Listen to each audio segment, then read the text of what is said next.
42 days to the fiscal cliff, and joining us now to rise above is a good friend of Power Lunches. He was one of the group of civic leaders to meet behind closed doors with President Obama on Friday.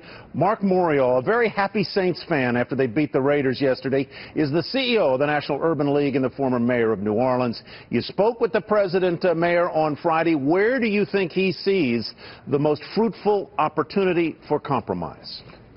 The president was in a great mood, and I think our meeting on Friday capped off a meeting during which the president, a week rather, during which the president met with business, labor, civic leaders, and congressional leaders.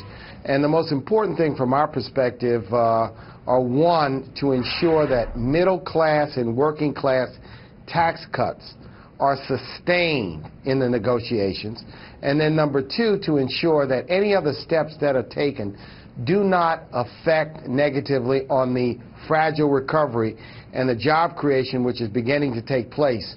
And thirdly, to ensure that America's most vulnerable citizens, those who've been damaged by the recession in a very big way, do not have to bear a disproportionate share of the burden to get us to a grand bargain. Let me come back to something that you said in a letter, I believe, to the president right after the re-election, and it was that the National Urban League supports a fair and sensible fiscal plan. Our approach must marry compassion for the most vulnerable with protection for the nation's jobs, and requires sacrifice from every American, I underscore, including those who have benefited the most. There could be an argument, Mayor, that among the people who have benefited the most in this country over the past year have been those who receive benefits.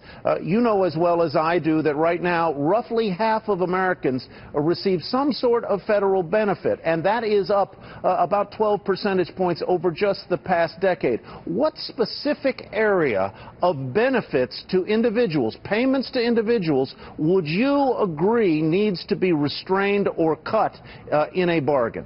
Well, let me say this, that if in fact the unemployment rate came down, there'd be far fewer Americans who would be eligible for food stamps. Many Americans who are receiving those benefits would prefer to be Americans with jobs who have a check coming in each month from their hard-earned work. So I think it's very important that many of the Americans who've been protected by this safety net would like to be in a place where they're earning wages.